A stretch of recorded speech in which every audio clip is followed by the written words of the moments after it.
Hello. Hi, I'm Virginia. I'm Barbara. This is Darryl. Welcome to Mindset, your weekly live stream giving you the tools and knowledge to manage your mental health and well-being. So today's session, we will be looking at mindfulness of current thoughts, talking about deadlines and juicy subjects like that.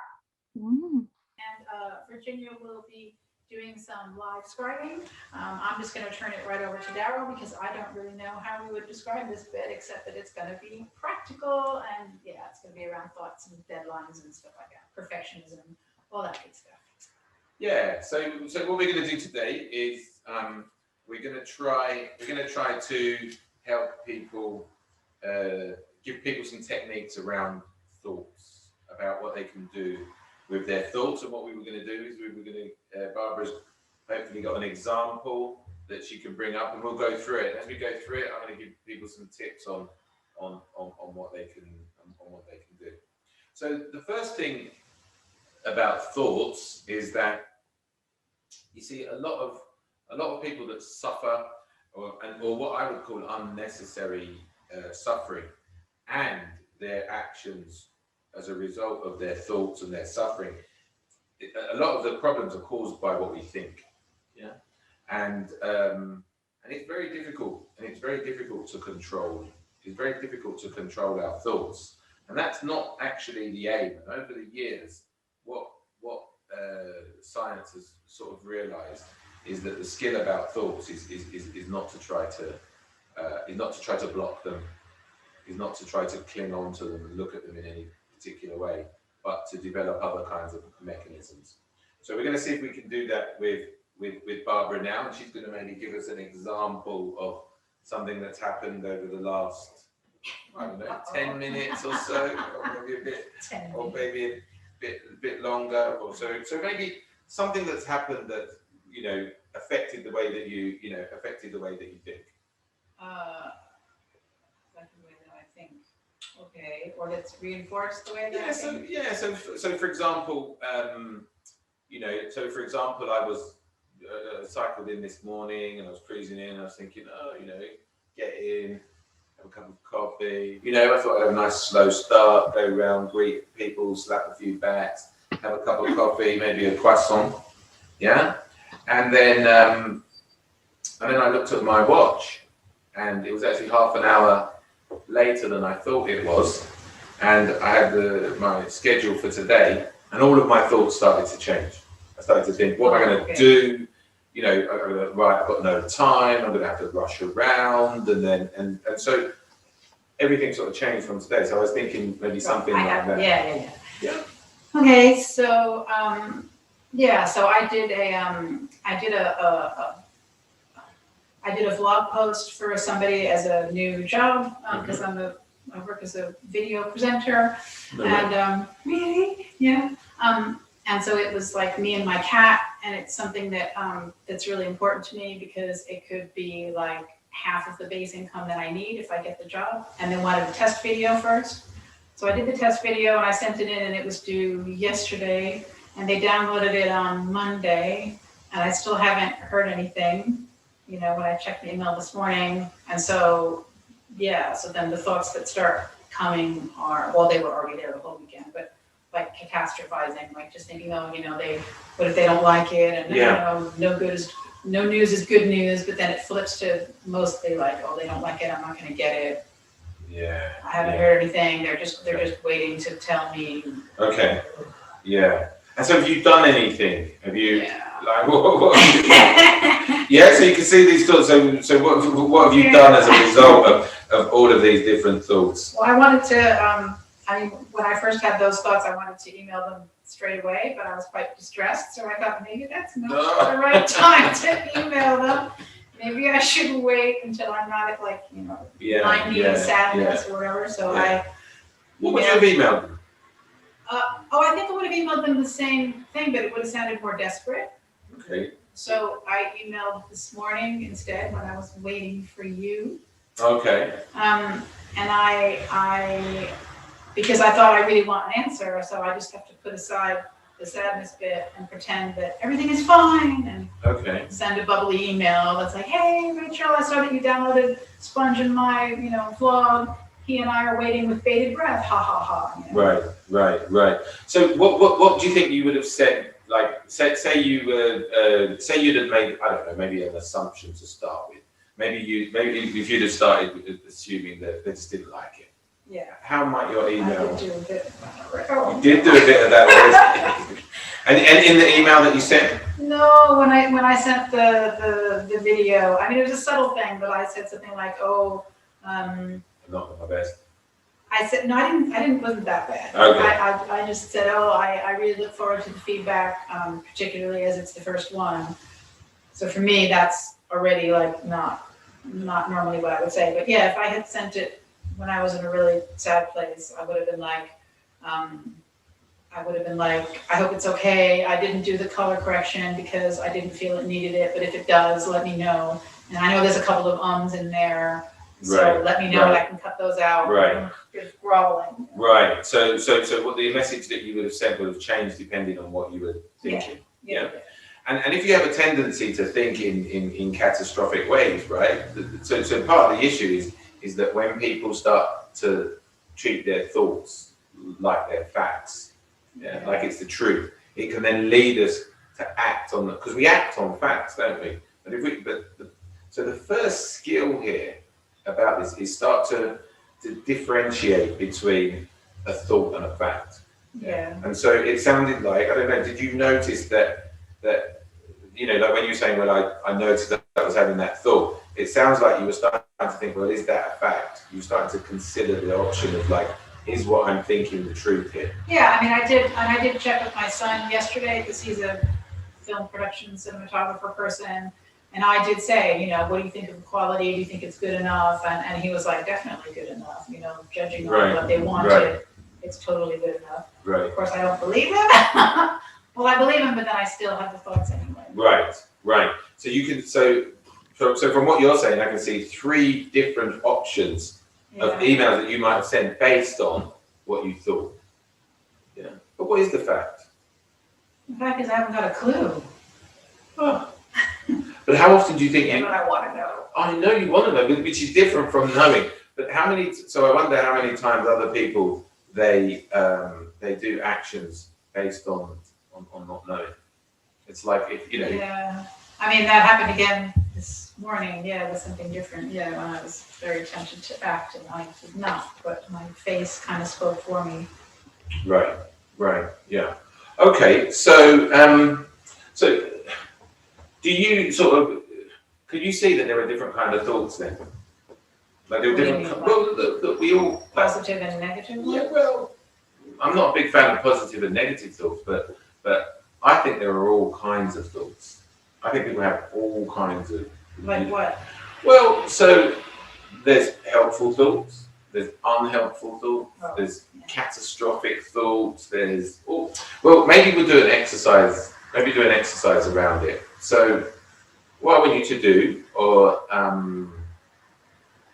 and other people that are here, is I want you just to think for the next sort of 20, 30 seconds. I want you to think about your journey here.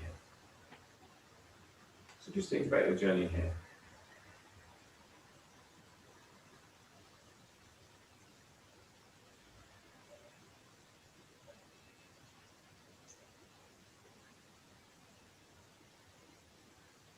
Okay. Are you able to do it? Yeah. So can you see the difference between thinking about something on purpose and a thought that just pops into your head? Well, even when I was thinking about something on purpose, other thoughts came in. Right. I mean, they were on the same topic. But were they the same thing? What do you mean? Is it the same thing to think about something on purpose? Because some thoughts just pop into our head, and some thoughts we think about things. So it's not the same. At least 2 different kinds of thoughts, right? Yeah. What about like some thoughts that you've had about yourself for years and years and years? Yeah, those are awful. Right. So you can say that there's historical thoughts. Yeah. Have you had thoughts that? Again, that just never helped you? Loads, yeah. Right. So you've got historical thoughts. You've got helpful thoughts, you've got unhelpful thoughts, you've got effective thoughts, you've got ineffective thoughts. There are all kinds of different sort of thoughts, and so part of what you can do is differentiate between the different types of thoughts. Yeah, and that allows you to not get so attached to them, because you might notice, well, I've got a historical thought about, for the last 10 years, every time I've sent a piece of work to an organisation, I've thought they're not going to like it. Yeah. It's just that historical thought again. So maybe I'll wait. So that historical thought can let you look at the evidence of that kind of thing. This was a new one, though. That's what surprised me. Usually my video stuff, I'm quite confident about it. Right. So there are brand new thoughts. What about like random thoughts? Yeah. Do you have random thoughts? Yeah. So, I mean, when I was cycling in this morning, I cycled past this lady and I thought, I wonder what she'd look like if she was half donkey. Yeah. Yeah, now, it's pretty random. It's pretty random, right? But what if I took that but I don't want to take that too seriously, do I? Yeah. And so what we'll do is we'll look at some other kinds of thoughts. So what I want you to do is, I want you to think about, like, you're sitting on a beach and you look out to sea, and coming towards you is a 50-meter wave. Yeah? There's a tsunami that's coming towards you, and this wave hits you. I want everyone to do this, right? And I just want you to imagine what it would be like to be hit by that 50-meter wave.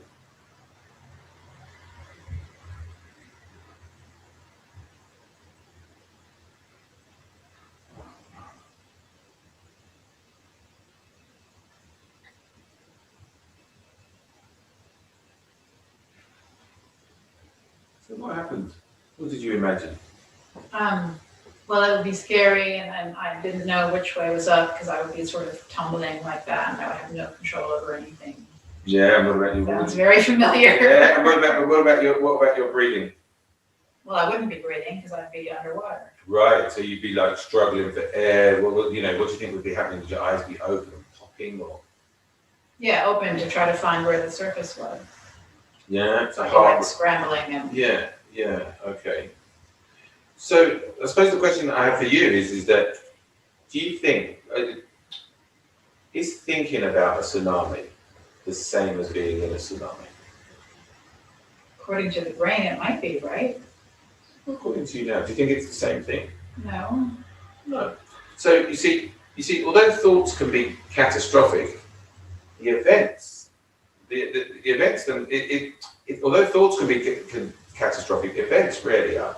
Yeah, the thing is rarely the same. So there's a difference between a catastrophic thought and a catastrophe happening to us. Yeah. So when we're having catastrophic thoughts, most of the time, well, what were you doing just now?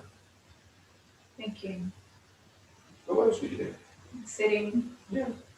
You were sitting here with a light on your face in a chair with your feet flat on the floor.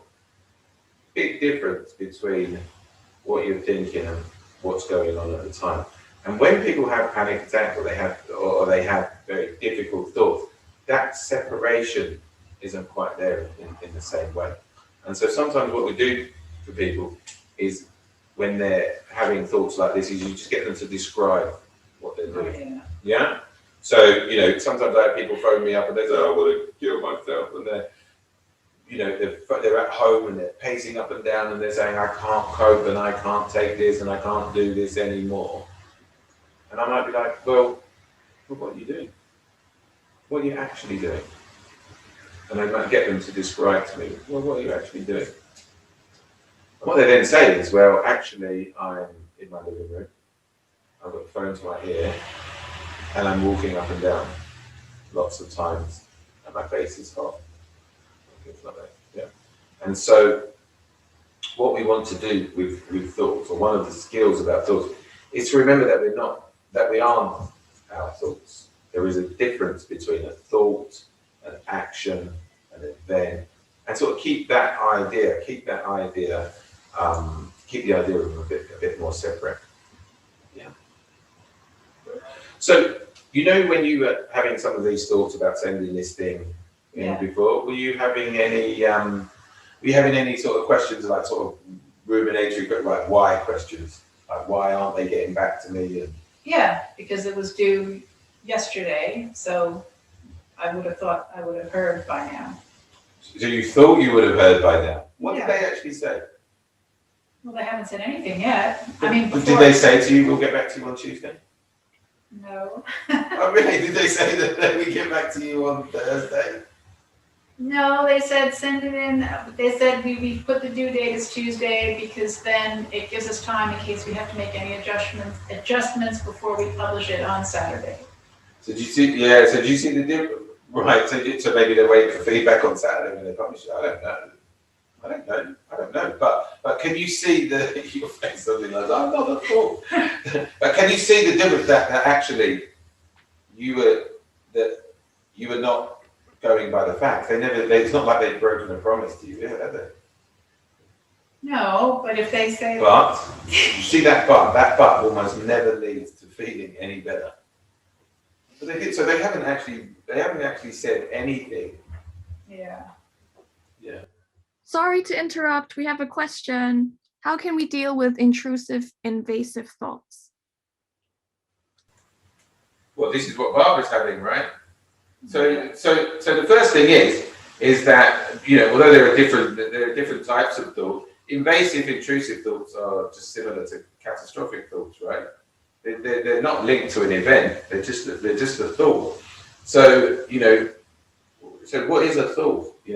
Thoughts are really just neurals misfiring in the brain. So an intrusive thought is maybe a thought that just keeps coming. Well, so what you were saying to me just now is kind of like the check the facts skill, right? That because I was stressed out that I haven't heard from them, and then you were like, well, checking the facts with you. Did they say they would get back to me? Yeah. On Tuesday. Yeah.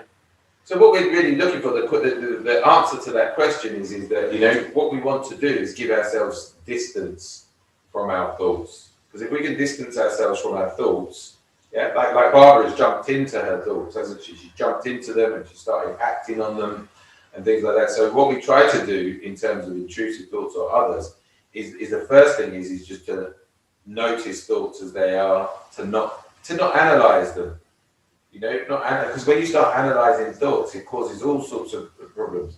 Research shows not to suppress thoughts, but not to push them away either. It's just a thought, right?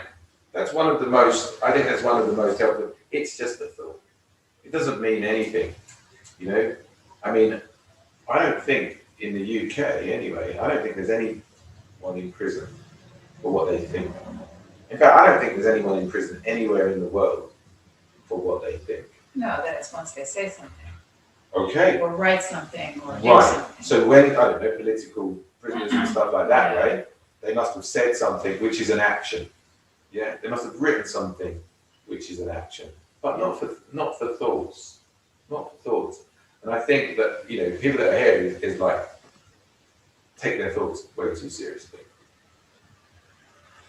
Yeah, I have some other ones that are hanging around. Right. So what you can do is you can use imagery. You can use imagery to practice your thoughts. And one of my favourite ones is just get some what they call, when you blow bubbles. Just blow bubbles. Put a thought in a bubble. Intrusive thoughts as well. Just put the thought in a bubble, and when the bubble pops, just put another thought in another bubble, and just keep putting different thoughts into different bubbles. And when they go, it goes, and you just have another thought. Yeah.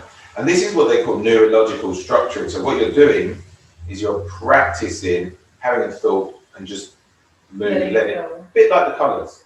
Oh, I wish we had a bubble thing. We could have done it now. Get a bubble thing, everyone. Do this at home, right? Yeah. Like 2 bubbles. Well, yeah, because I haven't done that. That sounds pretty. So it's just so actually it's just a practice, isn't it? All that's gone. Here's another. Because you see, the thing is, thoughts. We have 80,000 thoughts a day. Yeah. And they just keep coming. And and sometimes I think of it like a conveyor belt. And if I stop the conveyor belt, or not stop the conveyor, if I stop the thought and grab it, what do you think happens to all the other thoughts that are coming? Well, they get smushed up. They overpower me and they overwhelm me. And what you notice is those people that then focus in on their intrusive thoughts or whatever, what happens is the other thoughts start to gang up, and then they start to feel overwhelmed, and then you get into big cycles of rumination, and then you have lots of thoughts, and then the thoughts get faster and louder, and then as they do that, they start to feel more like, they start to feel even more factual, start to feel an urgency, an urge to do something about them, and then you do something, like send a message to them saying, where the hell, you know, how rude, you didn't get back to me, you know, you didn't get back to me, I spent all my time doing this blog or whatever, what are you playing at? And they're looking at it thinking, yeah, we never said we were going to get back to them by tomorrow. Yeah. So can you see the connection between the like how the thoughts can cause problem actions?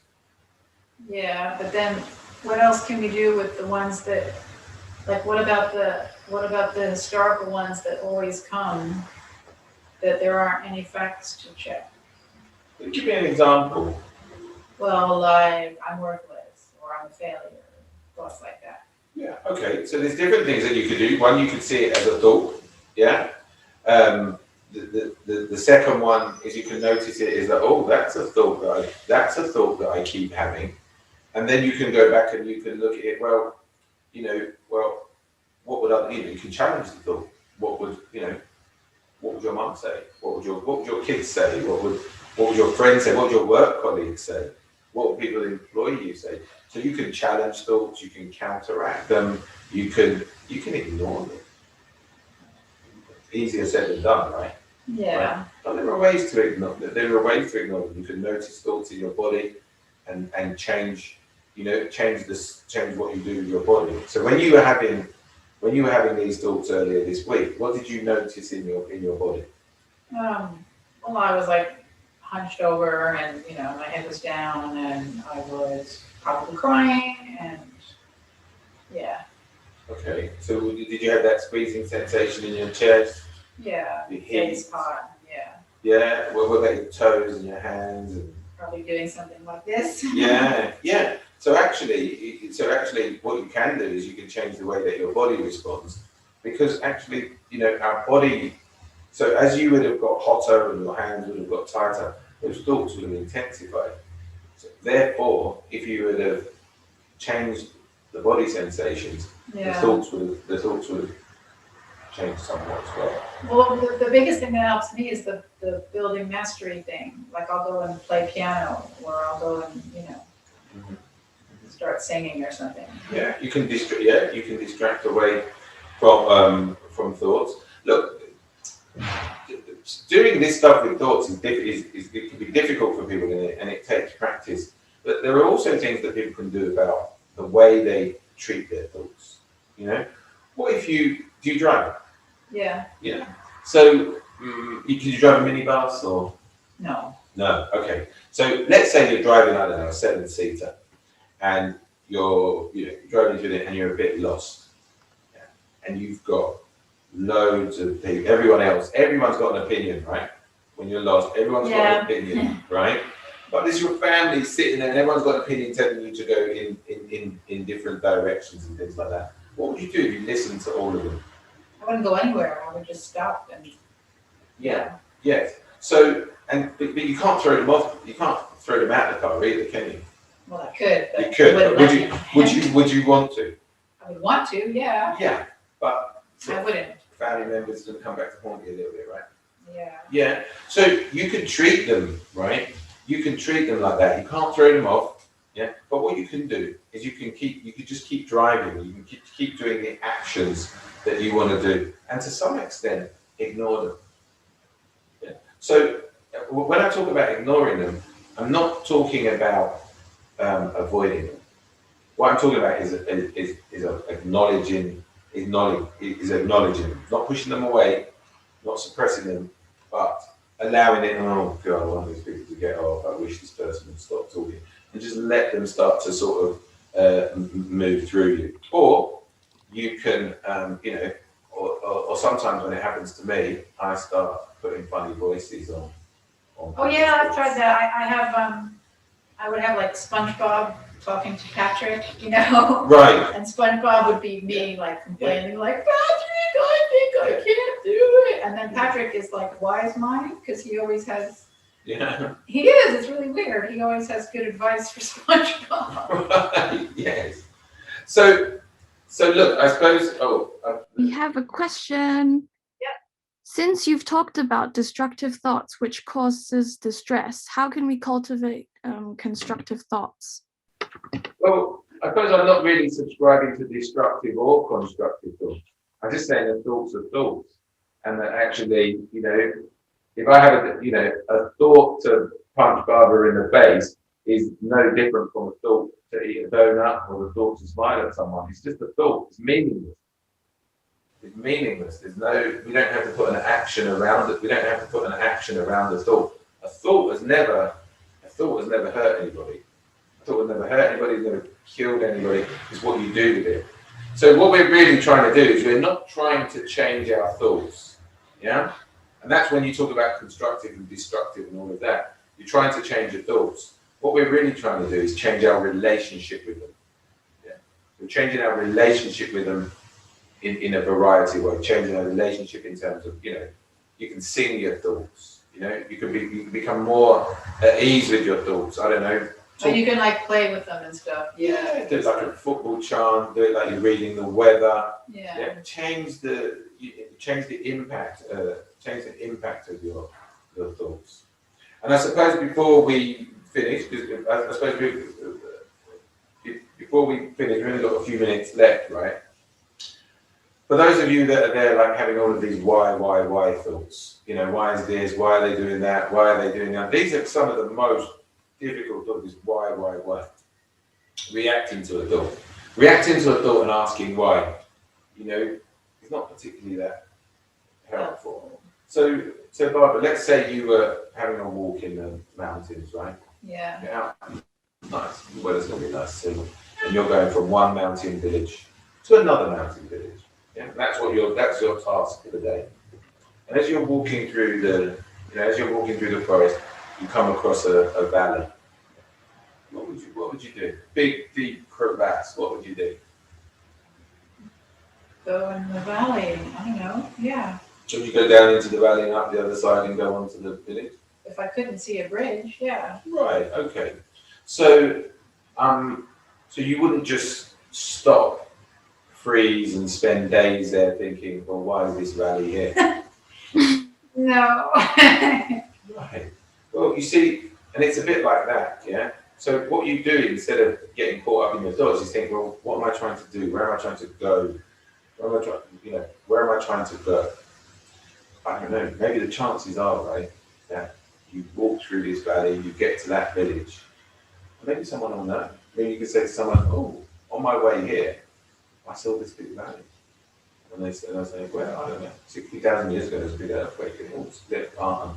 So when we're distressed and we're having troubling thoughts, thinking about why we're having them is just never really helpful.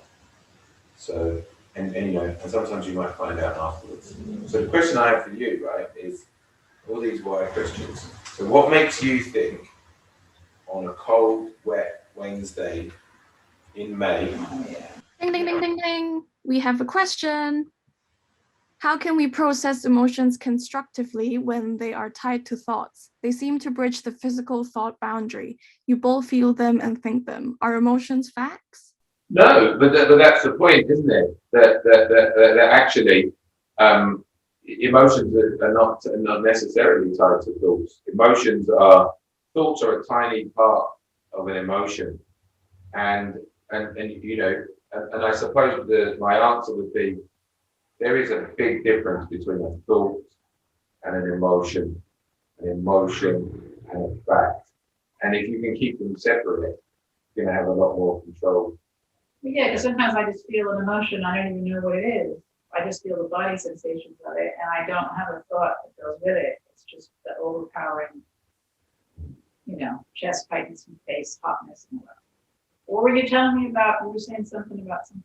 Yeah, no, I was just saying that when we're distressed, there are sort of clever people all over the world, right? And they're trying to work out why humans do this, that, and the other, right? And to be honest, they're not getting that far. They've been doing it for thousands of years, like philosophy and all sorts of why questions for thousands of years, and people are not getting that far with it. So my question to you is, what makes you think when you're dysregulated, waiting for a block, that you're suddenly going to work out?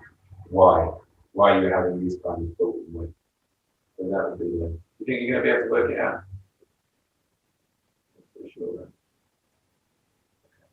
So I think that's probably. Okay. So what do you want people to practice? Well, I think there are actually, we can put on the whatever it's called Instagram or any of that. We can put some very specific techniques of practicing. So we talked about the bubbles, we talked about the voice tones, comedy voices, football chants, nursery rhymes, describing it, noticing the difference between your thoughts and your body sensations, all of that. So we can put all of that out. Okay, thank you. All right. Right, so we've got something to practice this week. And we've learned that, yes, get the most benefit from these tools. It is really important to practice. Virginia's still writing. So there is an Instagram page, especially for mindset. It's at Share the Mindset. You can also check out the Instagram page of at Body and Soul Charity. And we have a website, which is bodyandsoulcharity.org/mindset. And that's where you find all the resources in one place. Thank you so much for tuning in today. We will be back next week. And in the meantime, Keep working on your mindset. Thank you. Bye. Bye.